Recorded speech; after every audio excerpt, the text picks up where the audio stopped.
ਲੋਕਾਂ ਨੂੰ ਹਮੇਸ਼ਾ ਹੀ ਇਹ ਦਿੱਕਤ ਰਹਿੰਦੀ ਹੈ ਕਿ ਲੀਡਰ ਸਾਨੂੰ ਮਿਲਦੇ ਨਹੀਂ ਸੋ ਮੇਰੀ ਕੋਸ਼ਿਸ਼ ਇਹ ਹੈ ਕਿ ਮੈਂ ਲੋਕਾਂ ਦੇ ਵਿੱਚ ਇੰਨਾ ਰਹੂੰਗਾ ਕਿ ਉਹ ਅੱਕ ਜਾਣਗੇ ਵੀ ਇਹ ਜਾਂਦਾ ਹੀ ਨਹੀਂ ਯਾਰ। देखो मैं MA B.Ed हो गया, माता पिता ने मेरे दिहाड़ियाँ कीतियां, मैं खुद दिहाड़ियाँ करके MA की, टैट पास होया, B.Ed की, फिर टैट पास किया, तो सानू पढ़ लिख के रोज़गार तो मिलता नहीं। तो बदलाव का मतलब ये नहीं कि जो दो रवायती पार्टियां सी तां असीं कोई तीजी पार्टी जिहदा चोन निशान झाड़ू आ ते दिल्ली वाली रही गई इत्थे, जिस दे कोले पैसे ने, वड्डियां गड्डियां, जिहदी चौधर है, नाम दा ते भावें ओह मैं हुण ये शब्द वरतना चाहूँगा कि रिजर्व होवे, SC होवे, पर माया उहदे कोले काफ़ी हुंदी, टिकटां उन्हां नूं ही मिलदियां। हर एक पार्टी का जिहड़े एजेंडे तो बहुत तरह के होंदे आ, पर जदों सत्ता दे विच आ जांदियां तां मेरे ख्याल दे विच ओह एजेंडिਆਂ ਨੂੰ भुल जांदियां। तुहाडा इस बारे की ख्याल है? कि असी लीडरां कोल जाने आ, सानू जी टिकट दिओ, पैसे दिंने, जो मेरे पास नहीं सीगे, साडा ते गुजारा ही मसां चलदा जी। किते बदलाव का नजायज़ फायदा तो नहीं उठाया जाऊगा जिद्दां बाकी पार्टियां उठाउंदियां आईयां ने 47 तो लैके अज तक? कि मैं कुवारा भी हाँ, तो जेकर मैं लोगों नाल अज झूठ मार के वोट बटोर जूँगा तो मेरे तो भानी मार देंगे लोग भी, झूठा गा इन्हें तो कदे साढ़े तो वोटां लैके तुसीं इहनूं लड़की देण नूं फिरदे हो, ब्याह करन नूं फिरदे हो, तो लोग तो मेरा वेड़ा पट देणगे। छोटा जिहा घर आ मेरा, मलोड़ के 27 वार्ड ने, 54 पिंड ने, अजिहा कोई भी लीडर नहीं होना जिन्होंने 27 वार्डां के बारे तो 54 के 54 पिंडां दीयां समस्यावां बारे पता होवे जां जिन्हें विजिट किया होवे।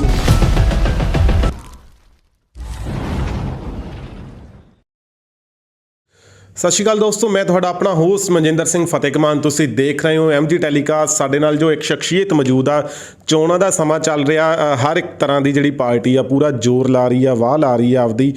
तो साडे नाल जो एक शख्स मौजूद है, शेरे पंजाब जो विकास पार्टी, एक नवीं पार्टी का जिहड़ा ऐलान होया, उहदे नुमाइंदगी कर रहे हैं विधान सभा हलका मलोड़ तो MA B.Ed। जे असीं तुहानूं इहदा पैंफलेट भी थले दिखावांगे तो पैंफलेट के उपर फ्लैक्स के उपर भी मैंशन किया होया हरजीत रुपाणा MA B.Ed। अज तो पहलां आपां देखते आए हैं कि किस तरह का दौर सी, किसी लीडर की कोई क्वालीफिकेशन का नाम नहीं लिया जाता सी, पर बाई जी ने स्पैशली उपर मैंशन किया MA B.Ed कि पढ़े लिखे नौजवानों का जिहड़ा हुण दौर चल रहा तो उन्होंने दौर आ चुकिया। उस ही जिहड़े मैदान दे विच 2022 दीयां भखदियां चोणां दे विच छलांग मारी है बाई हरजीत रुपाणे ने। बाई जी सब तो पहला MG टैलीकास्ट दे विच तुहाडा बहुत बहुत स्वागत है। स्वागत है जी तुहाडा भी, वीर मनजिंदर घुमान जी ते तुहाडी पूरी टीम का मेरे वालों भी बहुत स्वागत है। तुसीं मेरे नगर पहुँचे, रुपाणे नगर विच तुसीं आए हो, तुहाडा बहुत बहुत धन्नवाद जी। तुसीं ने इस नगर विच पहुँच के इस नगर के बेटे नूं अपने टैलीकास्ट राहीं लोकां दे सामने पेश किया, सो तुहाडा कोटन कोट धन्नवाद वीर जी। सब तो पहला गलबात करते हैं कि विधान सभा हलका मलोड़ के वलों तुहानूं जिहड़ी शेरे पंजाब विकास पार्टी वालों नुमाइंदगी करन दा जिहड़ा मान प्राप्त होया, तुसीं उत्थों दी नुमाइंदगी कर रहे हो, की ख्याल है इहदे बारे? ख्याल जी, सब तो पहले मैं इस मामले दे विच धन्नवाद करना चाहांगा कैप्टन चन्नन सिंह जी सिद्धू साहिब दा, जिन्हां ने शेरे पंजाब विकास पार्टी की नींव रखी ते साडे वर्गे दबे कुचले मेहनतकश बेरोज़गार MA B.Ed टैट पास बेरोज़गार नौजवान नूं खुद लभ्या। वैसे तो आपां देखते हैं कि राजनीति दे विच उन्हां लोगों का बोलबाला पहला तो परिवारवाद का बोलबाला है, उस तो बाद की हुंदा है कि जिस दे कोले पैसे ने, वड्डियां गड्डियां, जिहदी चौधर है, नाम दा ते भावें ओह मैं हुण ये शब्द वरतना चाहूँगा कि रिजर्व होवे, SC होवे, पर माया उहदे कोले काफ़ी हुंदी, टिकटां उन्हां नूं ही मिलदियां। तुसीं दूजियां पार्टियां दे नुमाइंदे भी देख सकते हो। इसलिए मेरा समुच्चा भाईचारा भी, मेरे नाल दे मेरे समर्थक भी कैप्टन चन्नन सिंह जी दे ऋणी है जी, जिन्हां ने रंगरेटे गुरु के बेटे गुरु साहिब ने वरदान दिता सी ते उस समाज नाल संबंधित मुंडे नूं अगे लिआंदा। ते तुसीं दूजियां रवायती पार्टियां देखो जी, जो तिन्नों ने उन्हां दे विच नवें मुंडिਆਂ ਨੂੰ खास करके यूथ ਨੂੰ ਅੱਗੇ नहीं आउण दिता जा रहा। ਉਹੀ पुराने लीडर ਜਾਂ तो कोई बठिंडे तो चल के साडे मलोड़ ਦੇ ਵਿੱਚ आ गया ਤੇ ਜਾਂ ਕੋਈ फरीदकोट तो चल के पहले इत्थे सरकारी नौकरी दे वाया सरकारी नौकरी लोकां विच आपदी इमेज बनाई पैसे लैके, ते उस तो बाद साडे साबका पंचायत राज मंत्री सुजान सिंह दे सपुत्र। सो सारे पासे ही परिवारवाद सी।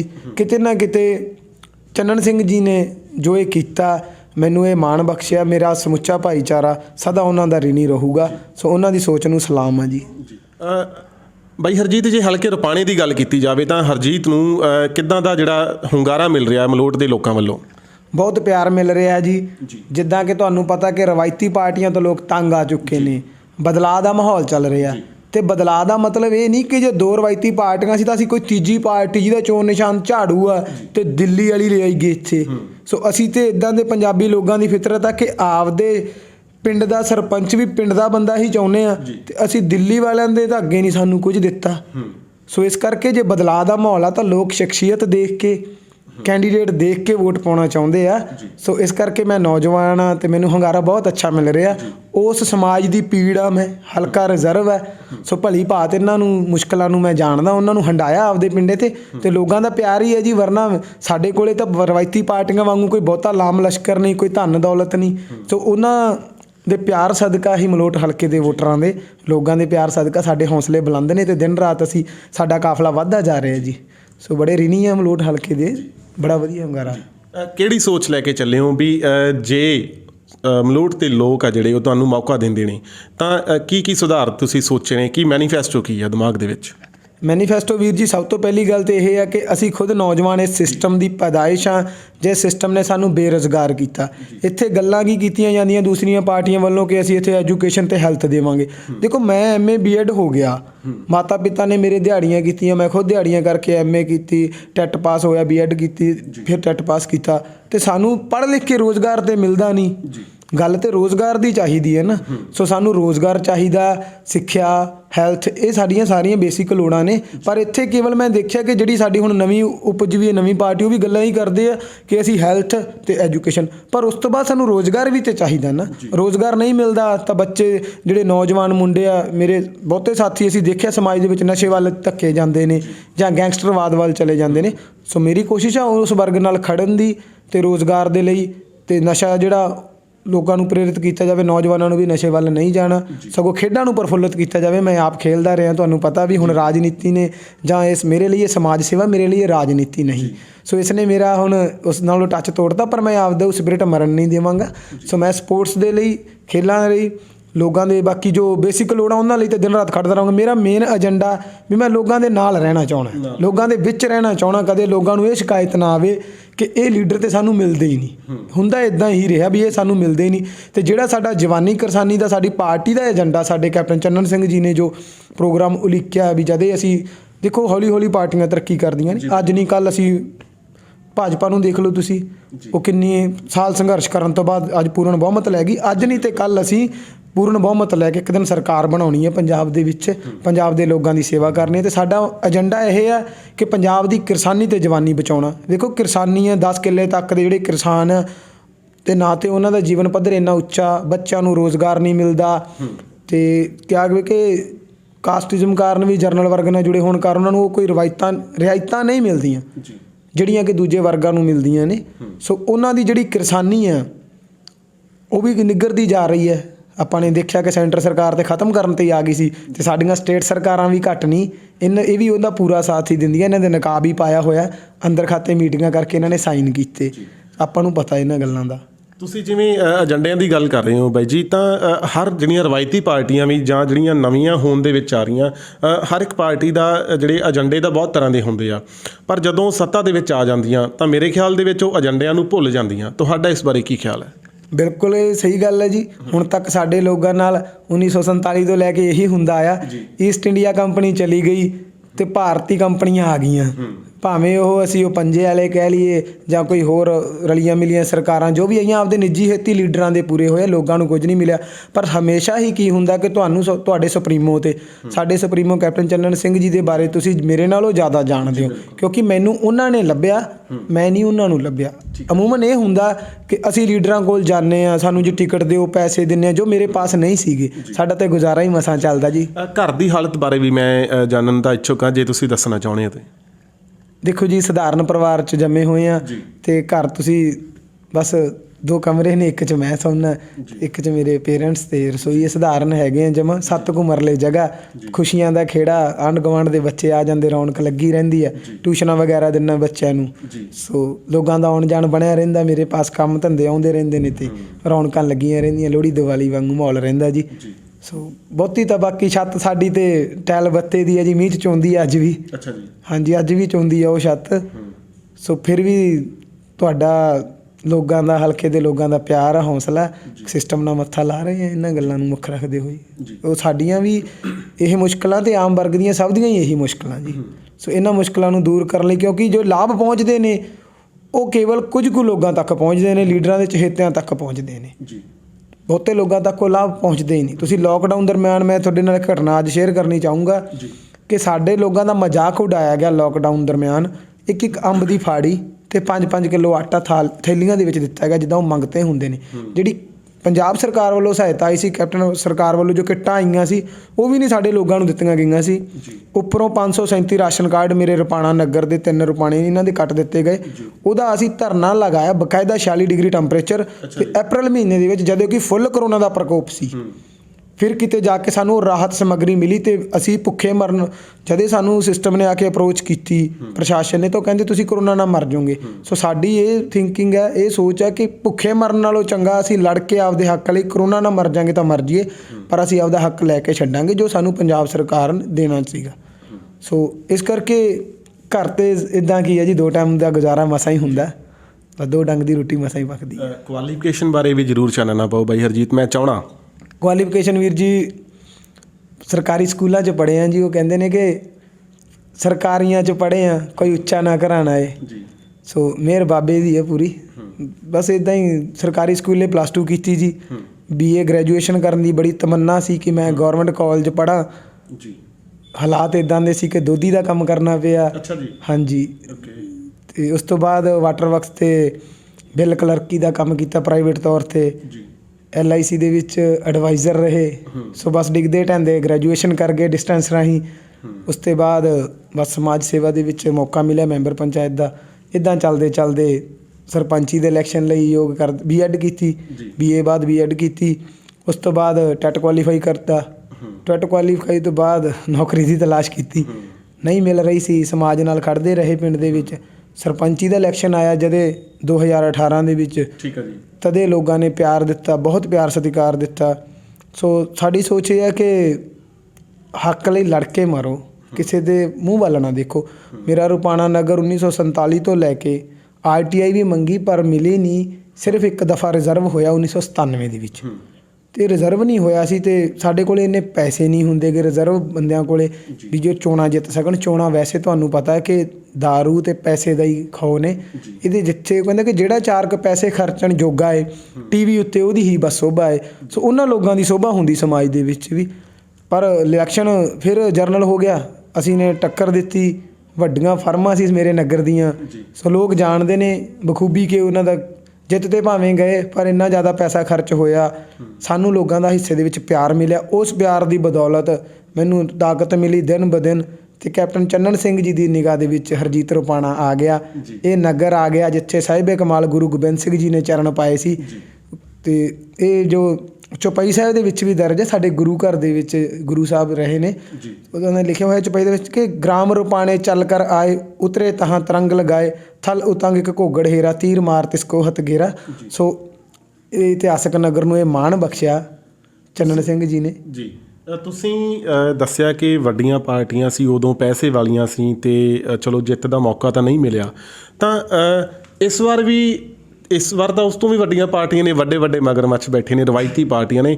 ਹਰਜੀਤ ਬਾਈ ਜੀ ਆਪਦੇ ਆਪ ਨੂੰ ਕਿੱਦਾਂ ਬਚਾ ਪਾਉਣਗੇ? ਕਹਿੰਦੇ ਨੇ ਕਿ ਹਾਰ ਕਦੇ ਨਹੀਂ ਪੈਂਦੇ ਵੇਖੇ ਹਾਰੇ ਨੂੰ, ਅਤੇ ਚੰਨ ਕਿਸੇ ਨਹੀਂ ਆਖਿਆ ਟੁੱਟਦੇ ਤਾਰੇ ਨੂੰ। ਇਸੇ ਲਈ ਤਾਂ ਸ਼ਹਿਰ 'ਚ ਸਾਡੇ ਚਰਚੇ ਨੇ, ਹੱਥ ਜਦੋਂ ਵੀ ਪਾਉਣੇ ਆ ਅਤੇ ਪਾਉਣੇ ਆ ਪੱਥਰ ਭਾਰੇ ਨੂੰ। ਸੋ ਹੌਸਲੇ ਬੁਲੰਦ ਹੈ ਜੀ, ਲੋਕਾਂ ਦਾ ਪਿਆਰ ਹੈ ਨਾਲ। ਸੋ ਜਿੱਥੇ ਲੋਕ ਹੋਣ, ਸੰਗਤ ਹੋਵੇ, ਲੋਕਾਂ ਦਾ ਜਜ਼ਬਾ ਹੋਵੇ, ਉੱਥੇ ਕੋਈ ਵੀ ਚੀਜ਼ ਅੜ ਨਹੀਂ ਸਕਦੀ। ਇਹ ਅਸੀਂ ਸ਼ੁਰੂ ਤੋਂ ਲੈ ਕੇ ਦੇਖਿਆ, ਮੈਂਬਰੀ ਤੋਂ ਸਰਪੰਚੀ ਤੱਕ, ਸਰਪੰਚੀ ਤੋਂ ਹੁਣ ਵੀ ਲੋਕ ਸਾਨੂੰ ਪਿਆਰ ਦੇਣਗੇ, ਕਿਉਂਕਿ ਲੋਕ ਸਿਸਟਮ ਤੋਂ ਅੱਕੇ ਹੋਏ ਨੇ, ਲੋਕ ਬਦਲਾਅ ਚਾਹੁੰਦੇ ਨੇ। ਸੋ ਇਸ ਕਰਕੇ ਇਹਨਾਂ ਦੀਆਂ ਜੜ੍ਹਾਂ ਪੱਟ ਦੇਣਗੇ ਲੋਕ। ਕਿਤੇ ਬਦਲਾਅ ਦਾ ਨਜਾਇਜ਼ ਫਾਇਦਾ ਤਾਂ ਨਹੀਂ ਉਠਾਇਆ ਜਾਊਗਾ ਜਿੱਦਾਂ ਬਾਕੀ ਪਾਰਟੀਆਂ ਉਠਾਉਂਦੀਆਂ ਆਈਆਂ ਨੇ 47 ਤੋਂ ਲੈ ਕੇ ਅੱਜ ਤੱਕ? ਤੁਸੀਂ ਸਿੱਧੇ ਰੂਪ 'ਚ ਇਹ ਕਹਿਣਾ ਚਾਹੁੰਦੇ ਹੋ ਕਿ ਹਰਜੀਤ ਰੁਪਾਣਾ ਉਹੀ ਹੋਊਗਾ ਜੋ ਅੱਜ ਆ? ਜਾਂ ਮੇਰੀ ਪੁੱਛਣ ਦੀ ਮਨਸ਼ਾ ਸ਼ਾਇਦ ਇਹੀ ਹੈ। ਨਹੀਂ, ਇੱਦਾਂ ਕਦੇ ਵੀ ਨਹੀਂ ਹੋਊਗਾ ਜੀ। ਦੇਖੋ, ਮੇਰਾ ਮੰਨਣਾ ਜੇ ਬੰਦੇ ਦਾ ਜ਼ਮੀਰ ਮਰ ਜੇ ਤਾਂ ਮੌਤ ਆ, ਸਰੀਰ ਦਾ ਮਰਨਾ ਮੌਤ ਨਹੀਂ। ਹਰਜੀਤ ਰੁਪਾਣਾ ਨੇ ਆਪਦੇ ਨਾਮ ਨਾਲ ਰੁਪਾਣੇ ਨਗਰ ਦਾ ਨਾਮ ਲਾਇਆ ਜੀ। ਤੇ ਮੈਂ ਹਜੇ ਤੁਹਾਨੂੰ ਇੱਕ ਹਾਸੋਹੀਣੀ ਗੱਲ ਦੱਸਦਾ ਕਿ ਮੈਂ ਕੁਆਰਾ ਵੀ ਹਾਂ, ਤੇ ਜੇਕਰ ਮੈਂ ਲੋਕਾਂ ਨਾਲ ਅੱਜ ਝੂਠ ਮਾਰ ਕੇ ਵੋਟ ਬਟੋਰ ਜੂੰਗਾ ਤੇ ਮੇਰੇ ਤਾਂ ਭਾਨੀ ਮਾਰ ਦੇਣਗੇ ਲੋਕ ਵੀ, ਇਹ ਤਾਂ ਝੂਠਾ ਗਾ, ਇਹਨੇ ਤਾਂ ਕਦੇ ਸਾਡੇ ਤੋਂ ਵੋਟਾਂ ਲੈ ਕੇ ਤੁਸੀਂ ਇਹਨੂੰ ਲੜਕੀ ਦੇਣ ਨੂੰ ਫਿਰਦੇ ਹੋ ਨਾ ਵਿਆਹ ਕਰਨ ਨੂੰ ਫਿਰਦੇ ਹੋ, ਸੋ ਲੋਕ ਤਾਂ ਮੇਰਾ ਵਿਹੜਾ ਪੱਟ ਦੇਣਗੇ। ਛੋਟਾ ਜਿਹਾ ਘਰ ਆ ਮੇਰਾ, ਆਮ ਜੇ ਨਾਗਰਿਕ ਆ, ਤੇ ਇੱਥੇ ਤਾਂ ਲੋਕ ਸਾਡੇ ਤਾਂ ਮਹਾਬੱਦਰ ਸੋਥੇ ਦੇ ਲੋਕ ਸੈਰ ਕਰਨ ਗਏ ਰੁਪਾਣੇ ਆ ਜਾਂਦੇ ਨੇ, ਤੇ ਮੇਰਾ ਤਾਂ ਗੇਟ ਪੱਟ ਦੇਣਗੇ, ਮੈਨੂੰ ਤਾਂ ਕਿਸੇ ਨੇ ਜਿਉਣ ਨਹੀਂ ਦੇਣਾ ਜੀ, ਇੱਦਾਂ ਨਹੀਂ ਹੋਊਗਾ। ਸੋ ਉਹਨਾਂ ਦਾ ਪਿਆਰ ਆ, ਤੇ ਮੈਂ ਕਦੇ ਵੀ ਕਿਸੇ ਨਾਲ ਵਿਸ਼ਵਾਸਘਾਤ ਨਹੀਂ ਕਰਾਂਗੇ ਜੀ, ਕਿਉਂਕਿ ਅਕਿਰਤ ਘਣੀ ਲੋਕ ਮੇਰਾ ਮੰਨਣਾ ਅਕਿਰਤ ਘਣੀ ਲੋਕ ਇਸ ਸੰਸਾਰ ਦੇ ਉੱਪਰ ਭਾਰ ਨੇ। ਜੇ ਧਰਤੀ ਨੂੰ ਕਿਸੇ ਦਾ ਬੋਝ ਆ ਤੇ ਉਹ ਅਕਿਰਤ ਘਣੀ ਲੋਕਾਂ ਦਾ ਬੋਝ ਆ, ਜਿਹੜੇ ਕਿਸੇ ਦਾ ਅਹਿਸਾਨ ਕਰਕੇ ਭੁੱਲ ਜਾਂਦੇ ਨੇ, ਕਿਸੇ ਤੋਂ ਅਹਿਸਾਨ ਲੈ ਕੇ। ਸੋ ਇੱਦਾਂ ਦਾ ਕੁਝ ਵੀ ਨਹੀਂ ਹੋਊਗਾ। ਬੜੀ ਉਮਰ ਪਈ, ਮੈਨੂੰ ਲੱਗਦਾ ਬਾਬੇ ਨਾਨਕ ਦੀ ਕਿਰਪਾ ਨਾਲ, ਤੁਹਾਡੀਆਂ ਦੁਆਵਾਂ ਨਾਲ ਲੰਮਾ ਜੀਵਾਂਗੇ। MA BEd ਤੁਸੀਂ ਹੈਗੇ ਹੋ, ਸਪੋਜ਼ ਕਰੋ MA ਦੇ ਵਿੱਚ L ਲੱਗ ਜਾਂਦੀ ਹੈ, MLA ਬਣ ਜਾਂਦੇ ਹੋ, ਹੈ ਨਾ।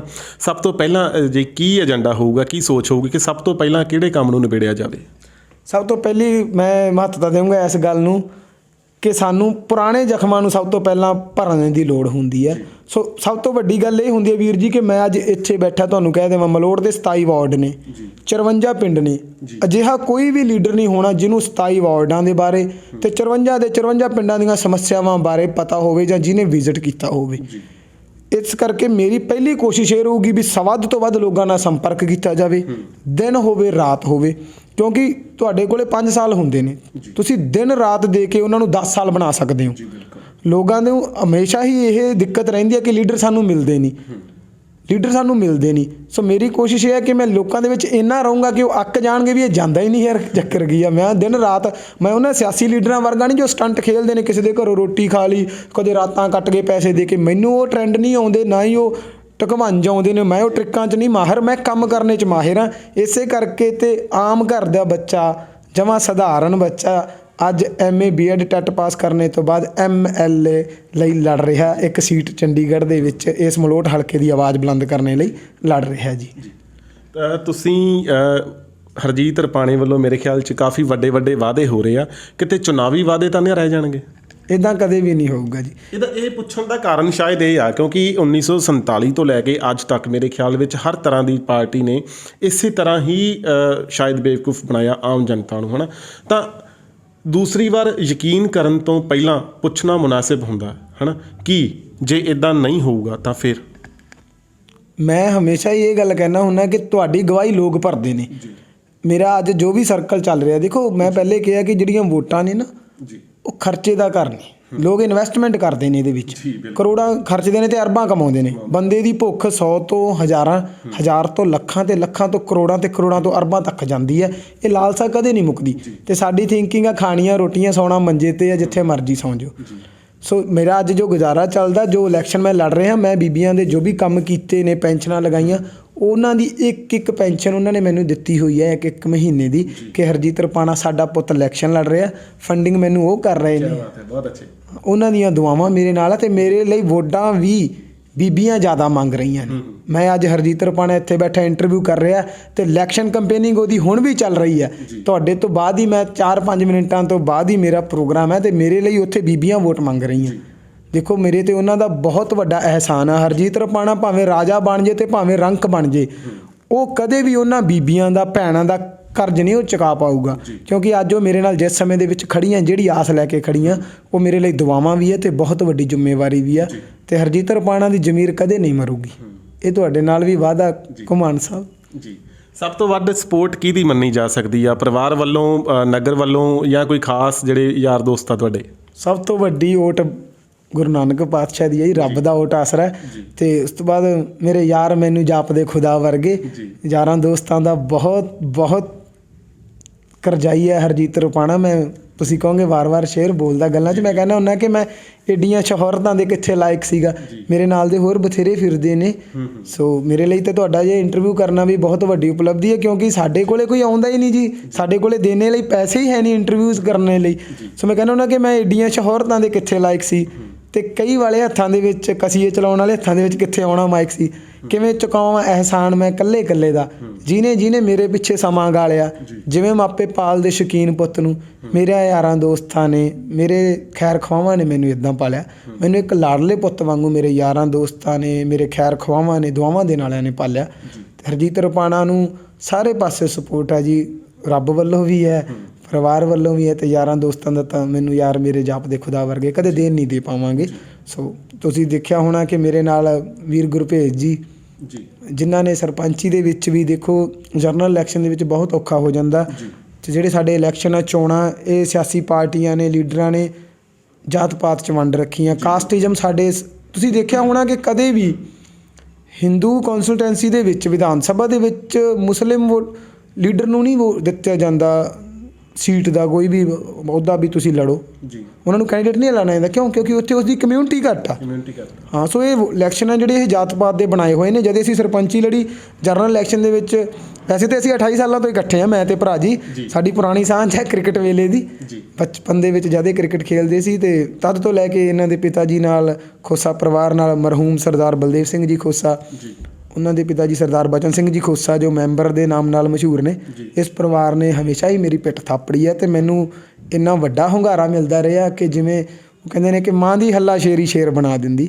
ਸੋ ਮਾਂ ਦੀ ਹੱਲਾ ਸ਼ੇਰੀ ਮਾਤਾ ਜੀ ਨੇ ਮੇਰੇ ਦਫ਼ਤਰ ਦਾ ਉਦਘਾਟਨ ਕੀਤਾ, ਬੀਬੀ ਹਰਪਾਲ ਕੌਰ ਜੀ ਨੇ। ਸੋ ਮੇਰੇ ਲਈ ਬੜੀ ਮਾਣ ਵਾਲੀ ਗੱਲ ਆ। ਸੋ ਮਲੋਟ ਹਲਕੇ ਦੇ ਵਿੱਚ ਤੁਸੀਂ ਡੋਰ ਟੂ ਡੋਰ ਕਰ ਰਹੇ ਹੋ, ਹੈ ਨਾ? ਤੁਹਾਨੂੰ ਕੀ ਲੱਗਦਾ ਕਿ ਯੂਥ ਤੁਹਾਡੇ ਤੋਂ ਪ੍ਰਭਾਵਿਤ ਹੋ ਪਾਊਗਾ? ਮੈਂ ਜੀ ਯੂਥ ਨੂੰ ਪ੍ਰਭਾਵਿਤ ਨਹੀਂ ਕਰਨਾ ਚਾਹੁੰਦਾ।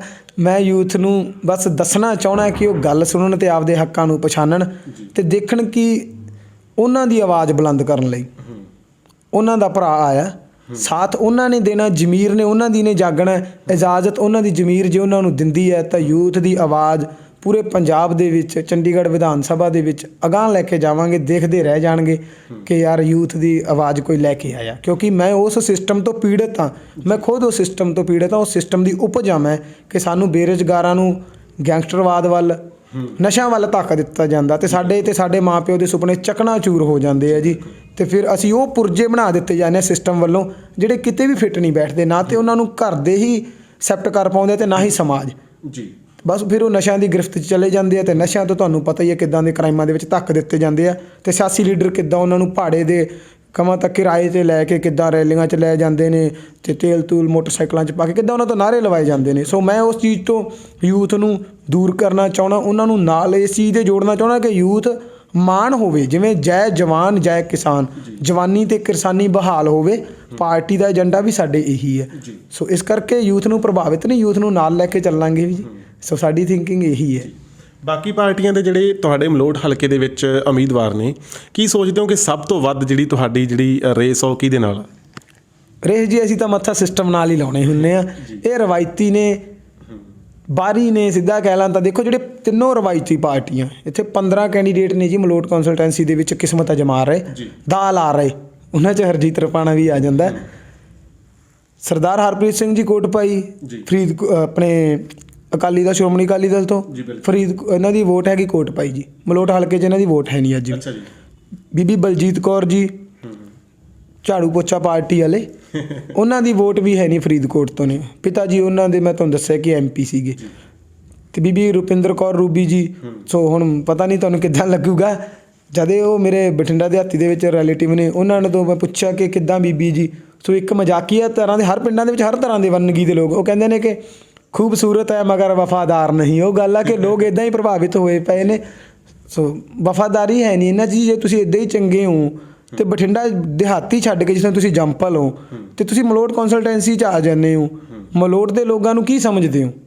ਪਹਿਲੇ ਉਹ ਨਜ਼ਾਰਾ ਲੈ ਚੁੱਕੇ ਨੇ ਬਾਹਰੀ ਉਮੀਦਵਾਰ ਨੂੰ ਜਿਤਾ ਕੇ। ਸਰਦਾਰ ਹਰਪ੍ਰੀਤ ਸਿੰਘ ਕੋਟਭਾਈ ਜੀ ਵੀ ਬਾਹਰੀ, ਅਜੈਬ ਸਿੰਘ ਭੱਟੀ ਜੀ ਵੀ ਬਾਹਰੀ ਉਮੀਦਵਾਰ, ਅਤੇ ਹੁਣ ਤਾਂ ਸਾਰੇ ਹੀ ਇਹ ਜਿਹੜੇ ਰਵਾਇਤੀ ਨੇ ਝਮੱਟਾ ਮਾਰਨ ਨੂੰ ਫਿਰਦੇ ਬਾਜ ਵਾਂਗੂ, ਇਹ ਫਸਲੀ ਬਟੇਰੇ ਨੇ ਜੀ। ਇਹਨਾਂ ਨੇ ਦਿਖਣਾ ਹੀ ਨਹੀਂ, ਜਿੱਤਣ ਤੋਂ ਬਾਅਦ ਨਹੀਂ ਦਿਖਦੇ। ਅਤੇ ਹਰਜੀਤ ਰਪਾਣਾ ਤੁਹਾਨੂੰ ਇਹ ਦਾਅਵੇ ਨਾਲ ਗੱਲ ਕਹਿੰਦਾ ਅੱਜ ਇਸ ਵੀਡੀਓ ਦੇ ਜ਼ਰੀਏ, ਇਸ ਇੰਟਰਵਿਊ ਦੇ ਮਾਧਿਅਮ ਰਾਹੀਂ, ਨਤੀਜਾ ਚਾਹੇ ਜੋ ਵੀ ਆਵੇ, ਅਸੀਂ ਲੋਕਾਂ ਦਾ ਸਾਥ ਨਹੀਂ ਛੱਡਾਂਗੇ। ਇਹ ਸਾਡੇ ਖੂਨ ਦੇ ਵਿੱਚ ਆ, ਸਾਡੇ ਜ਼ਮੀਰ ਦੇ ਵਿੱਚ ਇਹ ਗੱਲ ਆ ਕਿ ਅਸੀਂ ਸਾਨੂੰ ਪਿਆਰ ਦੇਣ ਵਾਲਿਆਂ ਦਾ ਕਦੇ ਸਾਥ ਨਹੀਂ ਛੱਡਾਂਗੇ। ਸਾਡੀ MG ਟੈਲੀਕਾਸਟ ਦੀ ਸਮੁੱਚੀ ਟੀਮ ਵੱਲੋਂ ਵੀ ਇੱਕ ਨੌਜਵਾਨ ਜਿਹੜਾ ਇੱਕ ਨੁਮਾਇੰਦਗੀ ਕਰ ਰਿਹਾ ਵੱਡੀ ਪਾਰਟੀ ਦੀ, ਹੈ ਨਾ, ਮਲੋਟ ਹਲਕੇ ਦੇ ਵੱਲੋਂ ਨੁਮਾਇੰਦਗੀ ਕਰ ਰਿਹਾ, ਉਹਨਾਂ ਨੂੰ ਸਾਡੇ ਵੱਲੋਂ, ਸਾਡੀ ਟੀਮ ਵੱਲੋਂ, ਜਿਹੜੀ MG ਟੈਲੀਕਾਸਟ ਦੀ ਟੀਮ ਵੱਲੋਂ ਬੈਸਟ ਵਿਸ਼ੇਜ਼ ਨੇ। ਪਰਮਾਤਮਾ ਕਰੇ ਕਿ ਤੁਹਾਡੀ ਜਿਹੜੀ ਮਿਹਨਤ ਆ ਉਹ ਰੰਗ ਲਿਆਵੇ। ਅਖੀਰ ਤੁਸੀਂ ਕੋਈ ਸੰਦੇਸ਼ ਦੇਣਾ ਚਾਹੁੰਦੇ ਹੋ? ਜਿਹੜੇ ਇਹ ਸਾਡੇ ਮਾਧਿਅਮ ਰਾਹੀਂ ਹਰਜੀਤ ਰਪਾਣਾ ਦੇ ਨਾਲ ਲੋਕ ਜੁੜੇ ਹੋਏ ਨੇ, ਮਲੋਟ ਹਲਕੇ ਦੇ ਲੋਕ ਜਿਹੜੇ ਦੇਖ ਰਹੇ ਨੇ, ਜੁੜੇ ਹੋਏ ਨੇ, ਕੋਈ ਉਹਨਾਂ ਨੂੰ ਸੰਦੇਸ਼ ਦੇਣਾ ਚਾਹੋ ਤਾਂ ਤੁਸੀਂ ਦੇ ਸਕਦੇ ਹੋ। ਮੈਂ ਇਹੀ ਸੰਦੇਸ਼ ਦੇਣਾ ਚਾਹੂੰਗਾ ਵੀਰ ਜੀ, ਵੈਸੇ ਤਾਂ ਲੋਕ ਆਪ ਹੀ ਬਹੁਤ ਸਿਆਣੇ ਨੇ, ਫਿਰ ਵੀ ਚਲੋ ਤੁਸੀਂ ਨੇ ਹੁਣ ਮੌਕਾ ਦਿੱਤਾ ਤਾਂ ਮੈਂ ਕਹੂੰਗਾ ਕਿ ਤੁਸੀਂ ਵੀਰ ਜੀ ਮਲੋਟ ਹਲਕੇ ਵਾਲਿਓ ਧਿਆਨ ਰੱਖਿਓ ਜੇ ਬਦਲਾਅ ਦਾ ਮਾਹੌਲ ਆ। ਬਦਲਾਅ ਦਾ ਮਤਲਬ ਇਕੱਲਾ ਝਾੜੂ ਪੋਚਾ ਹੀ ਨਹੀਂਗਾ ਕਿ ਤੁਸੀਂ ਚੋਣ ਨਿਸ਼ਾਨ ਦੇਖ ਕੇ ਝਾੜੂ ਦਾ ਤੇ ਵੋਟ ਪਾ ਦਿਓ। ਤੁਸੀਂ ਇਹ ਜ਼ਰੂਰ ਦੇਖਿਓ ਜੇ ਕਿ ਕੈਂਡੀਡੇਟ ਤੁਹਾਡੇ ਹਲਕੇ ਦਾ ਤੁਹਾਡੇ ਨਾਲ ਦਿਨ ਰਾਤ ਖੜ ਸਕਦਾ ਹੈ ਜੀ, ਭੱਜ ਕੇ ਖੜ ਸਕਦਾ, ਤੁਹਾਡਾ ਕੈਂਡੀਡੇਟ ਕੀ ਸਿਸਟਮ ਦਾ ਵਿਰੋਧ ਕਰ ਸਕਦਾ। ਦੇਖੋ ਸਰਕਾਰ ਦੇ ਬਾਰੇ ਤਾਂ ਸਰਦਾਰ ਜੀ ਅੱਜ ਕੋਈ ਵੀ ਚੈਨਲ ਨਹੀਂ ਦੱਸ ਸਕਦਾ ਕਿ ਅੱਜ ਪੰਜਾਬ ਦੇ ਵਿੱਚ ਸਰਕਾਰ ਕਿਹਦੀ ਆ ਰਹੀ ਆ। ਸਭ ਸਰਵੇ ਫੇਕ ਹੁੰਦੇ ਆ। ਤੁਸੀਂ ਨੇ ਦੇਖਿਆ ਕਿ ਪਿਛਲੀ ਦਫਾ ਤਾਂ ਝਾੜੂ ਵਾਲੇ ਤਾਂ 117 ਦੇ ਚੋਂ 100 ਸੀਟਾਂ ਲੈ ਗਏ ਸੀ ਸਰਵੇ ਦੇ ਵਿੱਚ ਤਾਂ ਜੀ, ਅਕਾਲੀ ਦਲ ਵੀ ਕਾਫੀ ਲੈ ਗਿਆ ਸੀ। ਤੇ ਇਹ ਸਾਰਾ ਕੁਝ ਹੋ ਜਾਂਦਾ ਜੀ, ਇਹ ਤੁਹਾਨੂੰ ਤੇ ਜ਼ਿਆਦਾ ਪਤਾ। ਸੋ ਇਹ ਗੱਲ ਹੈ ਕਿ ਬਦਲਾਅ ਚਾਹੁੰਦੇ ਹੋ ਤਾਂ ਨੌਜਵਾਨਾਂ ਨੂੰ ਅੱਗੇ ਲੈ ਕੇ ਆਓ, ਉਹਨਾਂ ਦੀ ਬੈਕਗਰਾਊਂਡ ਦੇਖੋ ਕੈਂਡੀਡੇਟਸ ਦੀ। ਪੰਜਾਬ ਦੇ ਵਿੱਚ ਕੀ ਸੰਸਾਰ 'ਚ ਹੀ ਬਦਲਾਅ ਦੀ ਨੀਤੀ ਚੱਲ ਰਿਹਾ ਜੀ ਹਰ ਪਾਸੇ। ਆਪਾਂ ਕਿਸਾਨੀ ਅੰਦੋਲਨ ਨੇ ਸੈਂਟਰ ਸਰਕਾਰ ਝੁਕਾ ਲਈ ਜੀ, ਤੁਸੀਂ ਦੇਖੋ ਕਿ ਕਿਸਾਨੀ ਅੰਦੋਲਨ ਨੇ ਸੈਂਟਰ ਸਰਕਾਰ ਝੁਕਾ ਲਈ। ਸੋ ਉਸੇ ਕਰਕੇ ਲੋਕਾਂ ਨੂੰ ਚਾਹੀਦਾ ਕਿ ਜਵਾਨਾਂ ਨੂੰ ਮੌਕਾ ਦੇਣ। ਮਲੋਟ ਹਲਕੇ ਵਾਲਿਓ ਖਾਸ ਕਰਕੇ ਉਹਨਾਂ ਕੈਂਡੀਡੇਟਾਂ ਨੂੰ ਪਛਾਣੋ ਜਿਹੜੇ ਬਰਸਾਤੀ ਡੱਡੂਆਂ ਵਾਂਗ ਉੱਭਰ ਪਏ ਨੇ, ਦਾਲ ਆਉਣਾ ਚਾਹੁੰਦੇ ਨੇ। ਜਵਾਨੀ ਨੂੰ ਇੱਕ ਦਫਾ ਮੌਕਾ ਜ਼ਰੂਰ ਦਿਓ ਜੇ, ਤੇ ਕਿਤੇ ਇਹ ਨਾ ਹੋਵੇ ਤੁਸੀਂ ਫਿਰ ਖੁੰਝ ਜਾਓ, ਐਵੇਂ ਕਿਸੇ ਦੇ ਬਹਿਕਾਵੇ ਦੇ ਵਿੱਚ ਆ ਜਾਓ। ਤੇ ਤੁਲਨਾ ਜ਼ਰੂਰ ਕਰ ਲਓ ਜੀ ਕਿ ਕੌਣ ਸਾਡਾ ਲੋਕਲ ਆ, ਕੌਣ ਸਾਡੇ ਵਿੱਚ ਖੜ ਸਕਦਾ, ਕਿਹਨੇ ਸਿਸਟਮ ਨੂੰ ਪਿੰਡੇ ਤੇ ਹੰਡਾਇਆ, ਕਿਹੜਾ ਸਾਡੀ ਪੀੜ ਬਣੂਗਾ। ਤੇ ਬਾਕੀ ਮੈਂ ਤੇ ਆਪ ਹੁਣ ਚਾਹਣਾ ਵੀ ਬਦਲਾਅ ਆਵੇ ਤੇ ਇੱਕ ਵੋਟ ਮੈਨੂੰ ਹੀ ਦਿੱਤਾ ਜਾਵੇ। ਚੋਣ ਨਿਸ਼ਾਨ ਬੈਗ ਆ ਮੇਰਾ ਤੇ ਉਸ ਐਜੂਕੇਸ਼ਨ ਨਾਲ ਰਿਲੇਟਡ ਆ। ਸੋ ਬੱਚਿਆਂ ਦਾ ਭਵਿੱਖ ਸੁਧਾਰਨ ਦੀ ਜ਼ਿੰਮੇਵਾਰੀ ਹੋਊਗੀ ਸਾਡੇ ਤੇ। ਇੰਨਾ ਕੀ ਕਵਾਂਗੇ ਜੀ ਸੁਨੇਹਾ ਤੇ। ਤੁਹਾਡਾ ਬਹੁਤ ਬਹੁਤ ਧੰਨਵਾਦ, ਤੁਸੀਂ ਆਪਣਾ ਕੀਮਤੀ ਸਮਾਂ ਦਿੱਤਾ। ਸੋ ਦੋਸਤੋ, ਇਹ ਸਨ ਮਲੋਟ ਹਲਕਾ ਜਿਹੜਾ ਮਲੋਟ ਦਾ ਕਾਫੀ ਹੌਟ ਸੀਟ ਮੰਨੀ ਜਾਂਦੀ ਆ। ਬਾਦਲ ਸਾਹਿਬ ਦਾ ਜਿਹੜਾ ਗੜ੍ਹ ਮੰਨਿਆ ਜਾਂਦਾ, ਉੱਥੋਂ ਦੇ ਨੁਮਾਇੰਦਗੀ ਕਰ ਰਹੇ ਨੇ ਸ਼ੇਰੇ ਪੰਜਾਬ ਵਿਕਾਸ ਪਾਰਟੀ ਵੱਲੋਂ। ਬਾਕੀ ਆਉਣ ਵਾਲੇ ਸਮੇਂ ਦੇ ਵਿੱਚ ਕੀ ਹੋਊਗਾ ਇਹ ਤਾਂ 20 ਫਰਵਰੀ ਦੀਆਂ ਚੋਣਾਂ ਤੇ 10 ਮਾਰਚ ਦੇ ਨਤੀਜੇ ਹੀ ਦੱਸ ਸਕਣਗੇ ਕਿ ਆਉਣ ਵਾਲੇ ਸਮੇਂ ਦੇ ਵਿੱਚ ਕੀ ਫੇਰ ਬਦਲ ਹੁੰਦਾ, ਵੱਡੇ ਬਦਲਾਅ ਕੀ ਹੁੰਦੇ ਨੇ। ਇੰਨੇ ਦੇ ਨਾਲ ਤੁਹਾਡੇ ਤੋਂ ਇਜਾਜ਼ਤ ਲੈਂਦੇ ਆ। ਇੰਨਾ ਜ਼ਰੂਰ ਕਵਾਂਗੇ ਕਿ ਵੋਟਾਂ ਸੋਚ ਸਮਝ ਕੇ ਪਾਇਓ। ਜੇ ਆਪਣੇ ਚੁੱਲ੍ਹਿਆਂ ਦੇ ਵਿੱਚ ਤੁਸੀਂ ਅੱਗ ਰੱਖਣੀ ਜਿਹੜੀ ਬਲਦੀ ਰੱਖਣੀ ਚਾਹੁੰਦੇ ਹੋ ਤਾਂ ਮੇਰੇ ਖਿਆਲ ਦੇ ਵਿੱਚ ਜਿਹੜਾ ਇਹ ਮਤ ਦੇਣਾ ਬਹੁਤ ਹੀ ਸੋਚ ਸਮਝ ਕੇ ਕੀਤਾ ਜਾਵੇ। ਬਾਕੀ ਇੱਕ ਬਦਲਾਵ ਮੈਂ ਜ਼ਰੂਰ ਕਹਿ ਸਕਦਾ ਆਪਣੇ ਨਿੱਜੀ ਤੌਰ 'ਤੇ ਜੇ ਗੱਲ ਕਰਾਂ ਤਾਂ ਪੜ੍ਹੇ ਲਿਖੇ ਨੌਜਵਾਨ ਆ ਰਹੇ ਨੇ, ਆਮ ਵਰਗ ਦੇ ਲੋਕ, ਆਮ ਘਰਾਂ ਦੇ ਲੋਕ ਜਿਹੜੇ ਵਿੱਚ ਛਾਲ ਮਾਰ ਰਹੇ ਨੇ। ਜਿਵੇਂ ਬਾਈ ਹਰਜੀਤ ਰੁਪਾਣੇ ਦੀ ਗੱਲ ਕੀਤੀ ਜਾਵੇ ਤਾਂ ਬਹੁਤ ਹੀ ਆਮ ਘਰ ਦੇ ਵਿੱਚੋਂ ਬਾਈ ਜੀ ਬਿਲੋਂਗ ਕਰਦੇ ਨੇ, ਪੜ੍ਹੇ ਲਿਖੇ ਨੌਜਵਾਨ ਨੇ। ਤਾਂ ਅਕਸਰ ਜਿਹੜੇ ਲੋਕਾਂ ਵੱਲੋਂ ਸਵਾਲ ਉਠਾਏ ਜਾਂਦੇ ਆ ਕਿ ਜਿਹੜੇ ਲੀਡਰ ਹੁੰਦੇ ਆ ਉਹਨਾਂ ਲਈ ਕੋਈ ਕੁਆਲੀਫਿਕੇਸ਼ਨ ਤੈਅ ਹੋਣੀ ਚਾਹੀਦੀ ਆ, ਜਾਂ ਕੋਈ ਅਨਪੜ੍ਹ ਹੀ ਆ ਜਾਂਦੇ ਆ, ਜਾਂ 5-10 ਪੜ੍ਹੇ ਆ ਜਾਂਦੇ ਹਨ। ਤਾਂ ਮੇਰੇ ਖਿਆਲ 'ਚ ਹਰ ਤਰ੍ਹਾਂ ਦੀ ਰਿਕੁਆਇਰਮੈਂਟ ਪੂਰੀ ਕਰਦੇ ਨੇ। ਸੋ ਦੋਸਤੋ, ਇੰਨਾ ਹੀ ਕਹੂੰਗਾ ਕਿ ਜੇ ਤੁਹਾਨੂੰ ਸਾਡੀ ਇੰਟਰਵਿਊ ਚੰਗੀ ਲੱਗੀ ਆ ਤਾਂ ਬਾਈ ਜੀ ਦੀ ਸਪੋਰਟ ਕਰਿਓ। ਬਾਕੀ ਨਿੱਜੀ ਫੈਸਲਾ ਤੁਹਾਡੇ ਆਪ ਦੇ ਹੱਥ ਵਸ ਆ। ਸਮਾਂ ਇਜਾਜ਼ਤ ਨਹੀਂ ਦੇ ਰਿਹਾ ਜੀ। ਕੈਮਰਾਮੈਨ ਹਰਮਨ ਬੈਂਸ ਦੇ ਨਾਲ ਮੈਂ ਤੁਹਾਡਾ ਆਪਣਾ host Manjinder Singh Fatehkaman, MG telecast. ਸ਼ੁਕਰੀਆ।